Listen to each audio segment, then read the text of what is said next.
Halo semuanya, balik lagi di video aku pada kali ini. Ya, selamat sore. Ini aku buat video pada sore hari karena seharian agak-agak gimana, tapi tetap harus buat. Dan jadwal kali ini adalah aku melatih kakiku. Ya, bisa dibilang ini hari leg day. Hari leg day. Oke, let's go. Mari kita lakukan. Hari ini leg day. Gerakannya ada seperti biasa squat. Kedua, itu aku bikin apa tadi ya? Calf, calf, calf rises, calf rises. Habis itu wall sit itu. So let's langsung saja kita ke gerakannya.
Next gerakan selanjutnya calf rises.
Oke, selanjutnya aku akan melakukan wall sit.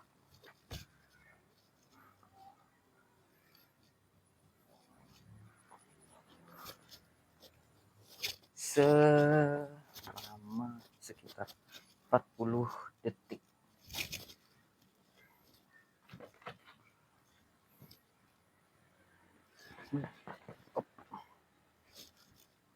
Mulai.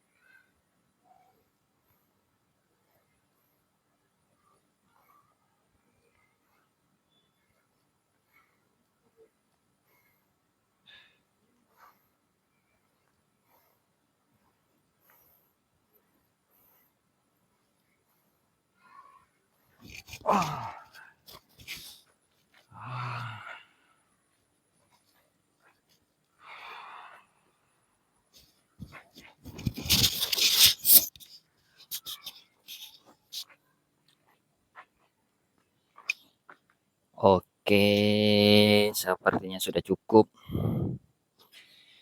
Hari ini latihan leg day. Sekian, terima kasih. Video selanjutnya membaca buku.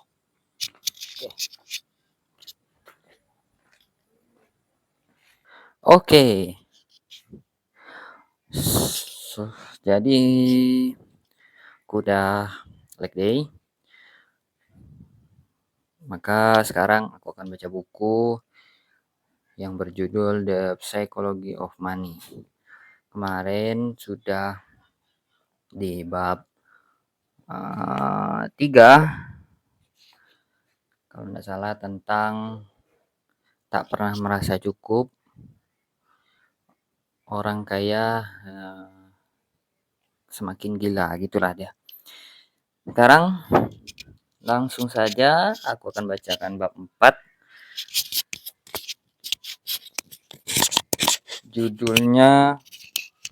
Judulnya itu tentang penumpukan membingungkan. Penumpukan membingungkan di bab 4.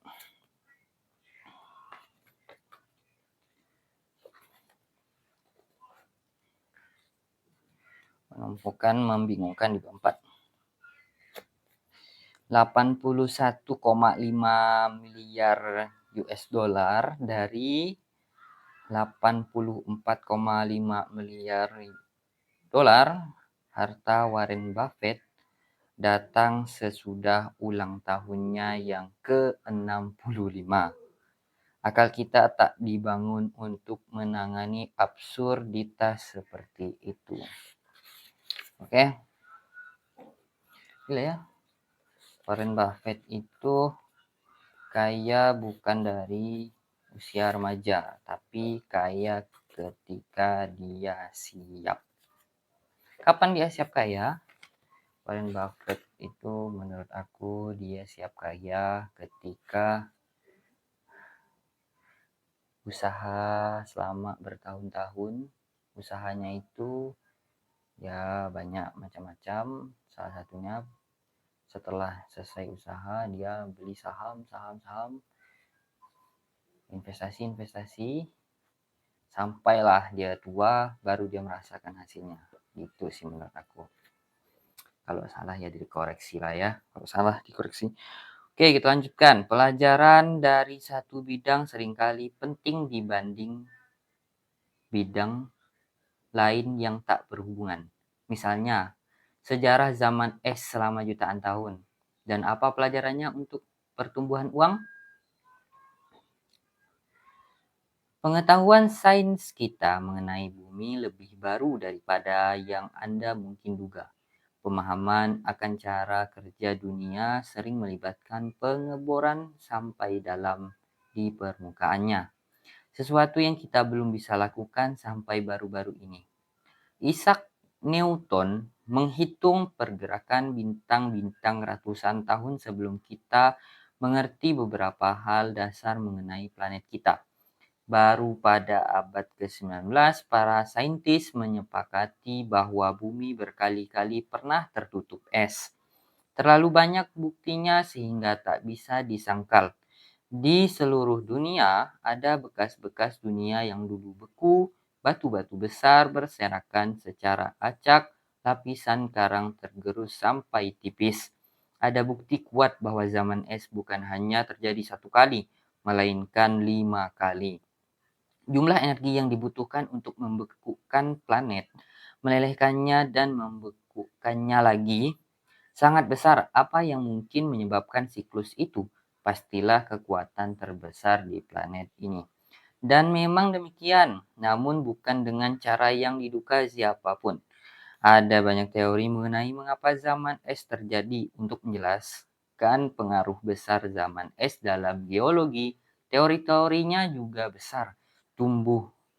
Tumbuhnya pegunungan dianggap mungkin mengubah angin di bumi cukup jauh sampai mengubah iklim yang lain lebih suka gagasan bahwa es adalah keadaan alami di sela letusan gunung berapi masif yang menghangatkan dunia. Namun tak satu pun teori itu yang dapat menjelaskan berulangnya zaman es. Pertumbuhan pegunungan atau satu letusan gunung berapi bisa menjelaskan satu zaman es, tapi tak dapat menjelaskan berulangnya zaman es sampai 5 kali. Pada tahun 1900-an, seorang saintis Serbia bernama Milutin Milankovic mempelajari posisi bumi relatif terhadap planet-planet lain dan mengajukan teori zaman es yang kita sekarang ketahui akurat. Tarikan gravitasi matahari dan bulan mempengaruhi gerak dan kemiringan bumi terhadap matahari. Dalam bagian-bagian siklus itu yang bisa berlangsung puluhan ribu tahun, tiap belahan bumi mendapat lebih banyak atau lebih sedikit radiasi matahari daripada biasanya. Itu yang bikin seru.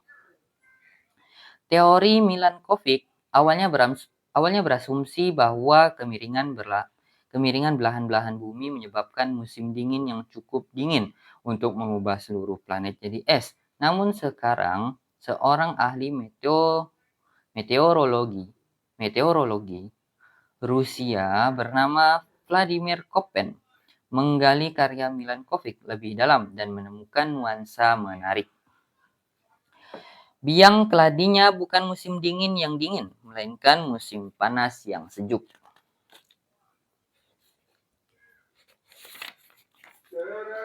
Awalnya satu musim panas tak pernah cukup panas untuk melelehkan salju dari musim dingin sebelumnya. Dasar es yang tersisa mempermudah salju menumpuk pada musim dingin berikutnya yang menambah peluang salju bertahan pada musim panas berikutnya. Yang menarik, lebih banyak salju lagi untuk menumpuk pada musim dingin berikutnya lagi. Salju yang terus-menerus ada memantulkan lebih banyak cahaya matahari sehingga memperparah pendinginan yang mendatangkan lebih banyak salju dan seterusnya.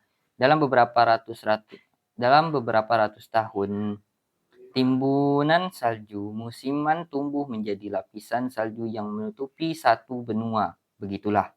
Kebalikannya juga terjadi, kemiringan orbital yang memberi lebih banyak cahaya matahari melelehkan lebih banyak salju pada musim dingin, sehingga memantulkan lebih sedikit cahaya pada tahun-tahun sesudahnya, yang menaikkan suhu yang mencegah turunnya lebih banyak salju pada tahun berikutnya lagi dan seterusnya. Itulah siklusnya. Yang hebat adalah bagaimana sesuatu yang besar bisa tumbuh dari perubahan kondisi relatif kecil. Awalnya lapisan tipis salju yang tersisa karena musim panas sejuk yang tak terpikirkan orang. Kemudian dalam sekejap secara geologis seluruh bumi tertutup es setebal 1 kilometer, seperti kata ahli glasiologi Gwen Schulte, yang menimbulkan lapisan es bukan banyaknya salju, melainkan salju yang bertahan sedikit apapun. Pelajaran besar dari zaman es adalah bahwa Anda tak perlu kekuatan besar untuk menciptakan hasil yang besar. Bahwa Anda tak perlu kekuatan besar untuk menciptakan hasil yang besar. Jika sesuatu bisa menumpuk compound, jika sedikit pertumbuhan menjadi dasar pertumbuhan berikutnya. Dasar kecil pada awal bisa mengarah ke hasil yang begitu luar biasa sampai tampak bertentangan dengan logika. Saking bertentangannya, Anda meremehkan kemungkinannya, tak menyadari dari mana pertumbuhan berasal dan apa yang bisa dihasilkannya. Begitu juga dengan uang. Lebih dari 2000 buku membahas bagaimana Warren Buffett membangun kekayaannya. Banyak yang bagus, namun hanya sedikit yang cukup memberi perhatian ke fakta paling sederhana. Harta Warren Buffett bukan hanya karena dia investor hebat, melainkan karena dia investor hebat sejak masih anak-anak. Tuh. Saya menulis ini ketika harta Warren Buffett menilai 80,5 miliar dolar. Dari jumlah itu, 84,2 miliar dolar terkumpul sesudah ulang tahunnya yang ke-50. 81,5 miliar dolar datang sesudah dia memenuhi syarat Social Security pada pertengahan umur 60-annya. Warren Buffett ialah investor yang fenomenal. Namun, Anda melewatkan satu hal penting jika menganggap semua keberhasilannya disebabkan keahlian investasi. Kunci keberhasilan Warren Buffett yang sebenarnya adalah bahwa dia sudah jadi investor fenomenal sejak 3/4 abad. Andai dia mulai berinvestasi pada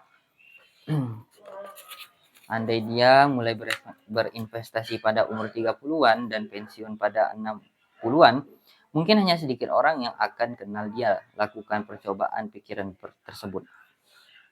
Warren Buffett mulai berinvestasi serius ketika berumur 10 tahun. Waktu dia berumur 30, hartanya sudah 1 juta dolar atau 9,3 juta dolar kalau disesuaikan dengan inflasi sekarang. Bagaimana jika dia orang yang lebih normal, menghabiskan masa remaja dan masa dewasa muda menjelajah dunia dan mencari apa yang dia suka pada umur 30 tahun, hartanya misalnya 25.000 dolar, dan anggap dia masih bisa mendapat hasil investasi tahunan luar biasanya 22% per tahun. Tapi dia berhenti berinvestasi dan pensiun pada umur 60 untuk main golf dan mengasuh cucu. Kira-kira berapa hartanya hari ini? Bukan 84,5 miliar dolar, 11,9 juta dolar, 99,9% lebih kecil daripada harta Warren Buffett sebenarnya. Semua keberhasilan finansial Warren Buffett bisa dihubungkan dengan dasar finansial yang dia bangun sejak kecil dan panjangnya umur dia. Keahlian dalam investasi, tapi rahasianya adalah waktu. Begitulah cara kerja penumpukan. Pikirkan dengan cara lain, Warren Buffett investor paling kaya sepanjang masa. Namun dia sebenarnya bukan yang paling hebat. Minimal bukan kalau diukur dengan hasil rata-rata tahunan. Jim Simons, kepala Dana Lindung Nilai Renaissance Technologies, menumbuhkan uang 66% per tahun sejak 1988. Menumbuhkan uang 66% per tahun sejak 1988, tak ada yang mendekati rekornya. Kita sudah lihat Warren Buffett menumbuhkan uangnya kira-kira 22% per tahun, artinya sepertiga Simons. Harta Simons ketika saya menulis ini adalah 21 miliar dolar. Saya tahu ini kedengarannya konyol mengingat angka-angka yang kita hadapi, tapi dia 75% lebih tidak kaya daripada Warren Buffett. Mengapa beda jauh? Jika Simon investor yang lebih hebat, karena Simons tak menemukan irama investasinya sampai berumur 50 tahun. Jumlah tahun yang dia punya untuk menumpuk kekayaan lebih sedikit daripada Warren Buffett. Jika James Simons mendapat hasil tahunan 66% selama 70 tahun seperti Warren Buffett, maka hartanya mohon tahan napas. 63 kuintiliyun, 900 kuadriliun, 781 triliun, 780 miliar, 748 juta, 160.000 dolar. Itu angka-angka konyol dan tak praktis. Namun intinya adalah bahwa apa yang tampak sebagai perubahan kecil di asumsi pertumbuhan bisa mengarah ke angka konyol dan tak praktis. Jadi ketika kita mempelajari bagaimana sesuatu bisa menjadi sehebat adanya, mengapa zaman es terjadi, mengapa Warren Buffett kaya, kita sering mengabaikan pendorong utama keberhasilan.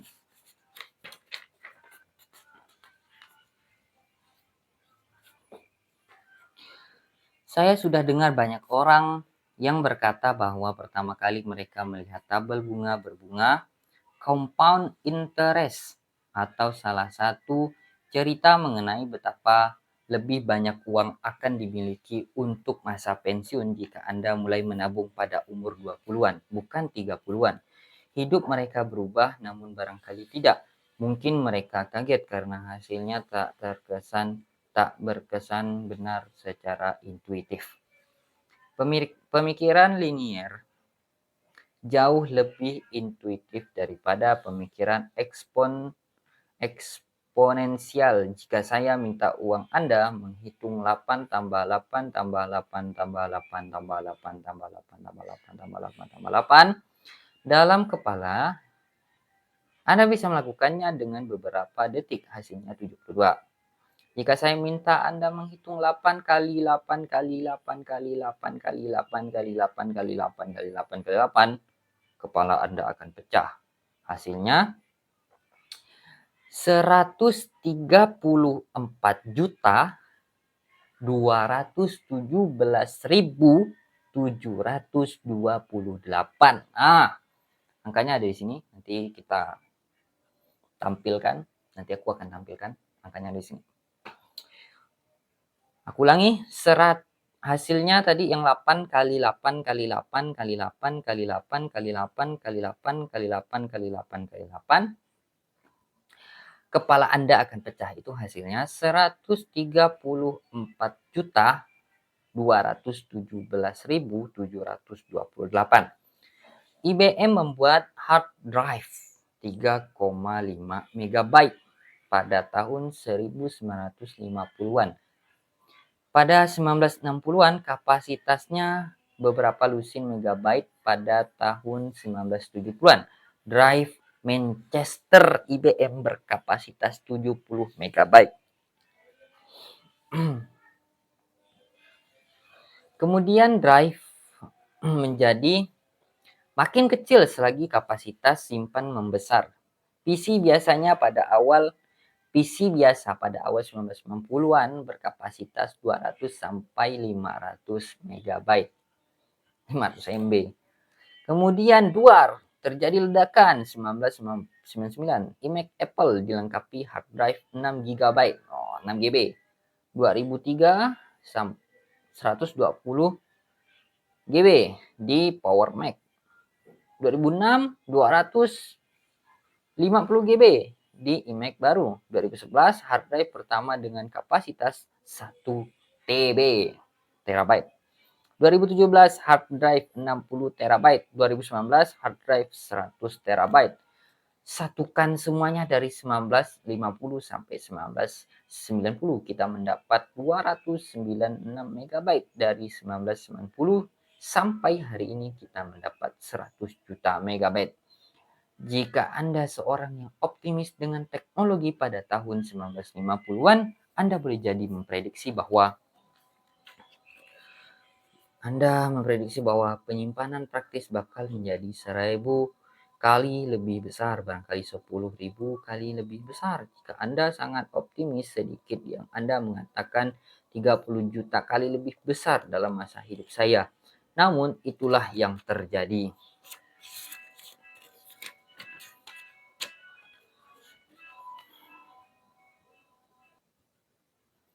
Oke. Tadi azan maghrib. Sekarang aku akan lanjutkan. Tinggal sedikit lagi nih. Hakikat penumpukan yang kontraintuitif.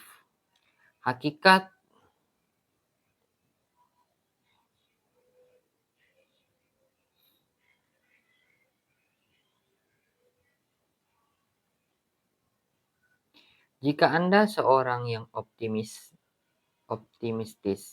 dengan teknologi pada tahun 1950-an, Anda boleh jadi memprediksi bahwa penyimpanan praktis bakal menjadi 1000 kali lebih besar. Barangkali 10.000 kali lebih besar jika Anda sangat optimistis. Sedikit yang akan mengatakan 30 juta kali lebih besar dalam masa hidup saya. Namun itulah yang terjadi. Hakikat penumpukan yang kontraintuitif bahkan membuat yang terpintar di antara kita mengabaikan kedahsyatannya. Pada 2004, Bill Gates mengkritik Gmail yang baru hadir, bertanya mengapa orang bakal perlu penyimpanan 1 GB.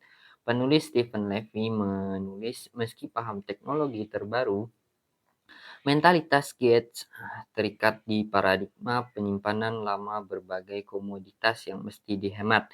Kita tak pernah terbiasa dengan betapa cepat hal-hal bisa tumbuh. Bahayanya di sini adalah bahwa ketika penumpukan tak intuitif, kita sering mengabaikan potensinya dan memusatkan perhatian untuk menyelesaikan masalah melalui cara lain, bukan karena kita berpikir berlebihan, melainkan karena kita jarang berhenti sejenak untuk mempertimbangkan potensi penumpukan. Tak satu pun dari 2000 buku yang membedah keberhasilan Buffett berjudul "Bapak ini telah berinvestasi secara konsisten selama 3/4 abad. Namun kita tahu bahwa itu kunci sebagian besar keberhasilannya. Memang sukar memikirkan matematikanya karena tidak intuitif. Ada buku-buku mengenai siklus ekonomi, strategi trading, dan pilihan sektor. Namun buku paling dahsyat dan tak kalah penting seharusnya dijuduli "Diam dan Tunggu". Isinya hanya satu halaman dengan grafik pertumbuhan ekonomi jangka panjang. Pelajaran praktisnya adalah bahwa penumpukan yang berkontraintuitif boleh jadi bertanggung jawab atas mayoritas trading mengecewakan, strategi buruk, dan upaya investasi sukses. Jangan salahkan orang kalau mengerahkan segenap upaya dalam belajar dan berbuat, mencoba meraih hasil investasi terbesar secara intuitif itu tampak seperti cara terbaik mendapatkannya. Namun investasi yang bagus belum tentu perihal meraih hasil terbesar, karena hasil terbesar cenderung terjadi sekali-sekali, dan tak bisa diulang. Yang lebih penting adalah mendapat hasil lumayan yang bisa diandalkan dan diulang selama-lamanya, barulah penumpukan bisa menggila. Kebalikannya, meraih hasil besar yang tak bisa dipegang mengarah ke beberapa cerita tragis. Kita akan butuh bab berikutnya untuk menyampaikan ceritanya. Wow. Mungkin pelajaran yang dapat aku ambil dari sini adalah di bab 4 itu 4 ya, di bab 4 itu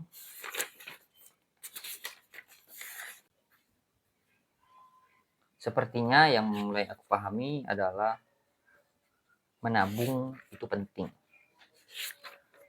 Menabung itu penting. Berapa nominal menabung dan apa tujuan menabung. Di bab 4 ya. Nah, kenapa aku pikir bahwa bab 4 ini membahas menabung? Itu dikarenakan aku rasa, ambil contoh aja tadi Warren Buffett. Dia sukses. Dia dikatakan sukses oleh para ilmuwan investasi itu pada umur 50-an tahun. Nah, itu baru dikatakan dan didefinisikan oleh sebagian ahli investor bahwa Warren Buffett adalah orang yang sukses dan terkaya sampai saat ini. Nah, kunci terbesar keberhasilan Warren Buffett adalah investasi dia dari sejak 10 tahun. Itu dia.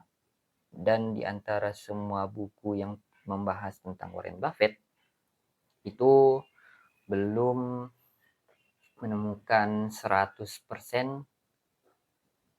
cerita Warren Buffett dari awal sampai saat ini dia bisa sekaya sekarang gitu. Oke, terima kasih. Itu saja pesannya. Adios. Sampai jumpa di video berikutnya.